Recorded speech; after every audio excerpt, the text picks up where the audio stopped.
Hello,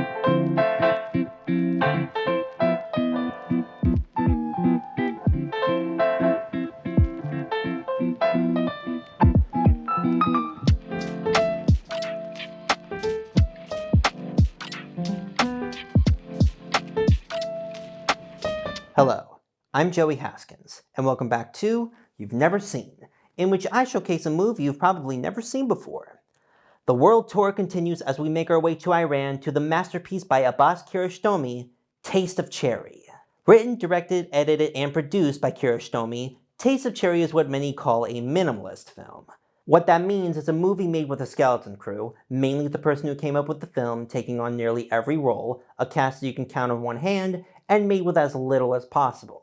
On top of Kiarostami taking on all the roles I mentioned earlier, Homayoun Payvar is the cinematographer, and the cast only includes 5 people, led by the brilliant Homayoun Ershadi.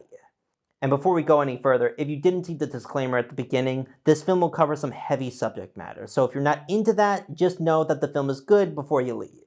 Taste of Cherry is a film about Ershadi's character, Mr. Badi, as he tries to find a willing soul to help him commit suicide. The film does not delve into why he's trying to commit suicide, but some people in the movie make assumptions about him. To be honest, I like it when films don't really explain everything, or at least doesn't explain something we don't necessarily need the answer to. It's sort of something that allows the audience to figure it out on its own, and the same can be said for the ending. But as for the movie itself, the film follows Badi as he drives around the city trying to find someone who will help him do it, and he only manages to convince 3. The first being a young Kurdish soldier, whom Badi offers his car and money to do it, but refuses because it's such a big burden. The second is an Afghan student, who refuses because of his religious beliefs. And finally, the old Mr. Bagheri, an Azeri taxidermist who agrees to help him, but tries his best to convince him how precious life is. The film does most of this conflict inside Badi's car. Most of the film is really just the same 2 shots inside the car, and a lot of it involves the characters having big, long speeches to say. The only other consistent shots in the film are extreme wide shots of Badi's car moving around the Tehran landscape. I believe it's an idea of looking at Badi's situation from 2 ways.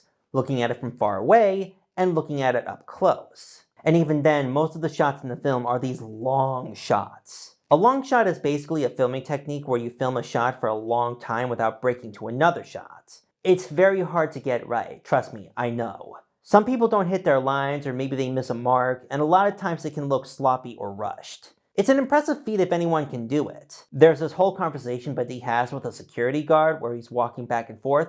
That's a little over 3 minutes. And even if there is a cut in the scene, it's still most likely the same shot being used throughout it. So these actors are having full-on 5-minute conversations with each other without breaking a sweat. At least that's what I feel happened if what Kiarostami did with this movie is anything to go on.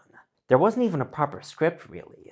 Pretty much all the actors in the film are not professionals, so Kiarostami relied on improvisation to make this film. How did he do this? Well, he shot each actor separately, with him sitting in the driver's seat or the passenger seat, and would instigate conversations with them and film the responses. And the responses are very intimate, especially with Mr. Bagheri.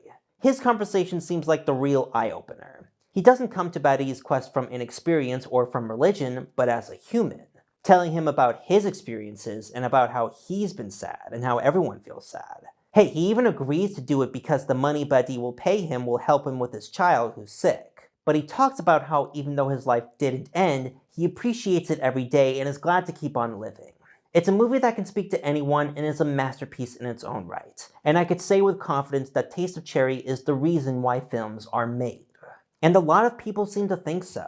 It would win the prestigious Palme d'Or at the Cannes Film Festival in 1997, it's one of the favorite films of one of my favorite filmmakers, Agnes Varda, and many critics would also consider it a masterpiece. Well, except maybe the most prominent film critic. I've talked about Roger Ebert before and how great of a critic he is.